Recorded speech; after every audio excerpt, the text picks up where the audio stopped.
இந்தாங்க. சரி நான் போய்கிட்டடா. ஜாக்கிரதையா போயிட்டு வா.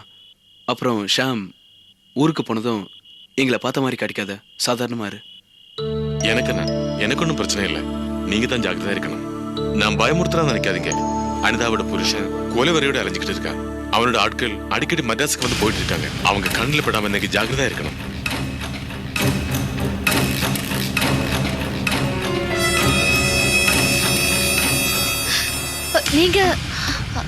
நீங்க எப்போ வந்தீங்க? இப்பதான் உங்களுக்கு கொடுத்த பணத்துல 100 ரூபாய் கம்மியா கொடுத்துட்டேன். இந்தாங்க.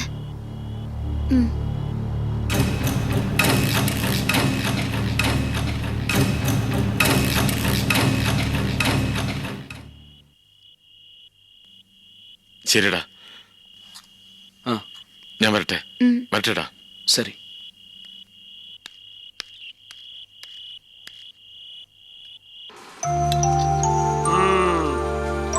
ஊர் அடங்கியாச்சு. மழையில தொப்பரையா நனைஞ்சிட்டு வா. டேய், இதுக்காகவாது உனக்கு ஒரு கல்யாணத்தை பண்ணணும்டா. கல்யாணம் பண்ணிட்டா பொண்டாட்டிக்கு பயந்தாவது சீக்கிரமா வருவல்ல? அப்பா வேலை ஜாஸ்திப்பா, அதான் லேட் ஆகுது. ஏன்பா, நேத்து எல்லாருக்கும் முன்னாடி கேட்க வேண்டாம்னு சும்மா இருந்தேன். ஏன் அப்படி சொன்ன? என்ன சொன்ன? கொஞ்ச நாளைக்கு என் கல்யாண பேச்சை யாரும் எடுக்காதீங்க, உங்களுக்கு சேர்த்து தான் சொல்றேன்னு சொன்னீங்க. இந்த பேச்சு தலைப்பெல்லாம் எரிச்சல் வருதுப்பா, அதான். எரிச்சல் வருதுன்னு விட்டுற முடியுமாப்பா? என்னப்பா நீங்க ஏதோ புதுசா ஆரம்பிக்கிறீங்க? இது ஒண்ணு இல்ல. இன்னைக்கு உன் ஜாதகத்தை எடுத்துக்கிட்டு நம்ம ஜோசியர்கிட்ட போனேன். இன்னும் 1 மாசத்துக்கு தான் வியாழ நோக்கு இருக்கும். வியாழ நோக்கம் இருக்கட்டும், இப்ப உங்க நோக்கம் என்ன? இந்த எடக்கு பேச்செல்லாம் உங்க அண்ணன் கிட்ட வச்சுக்க. குரு பார்வை இருக்கும் போதே உன் கல்யாணம் நடக்கணும்.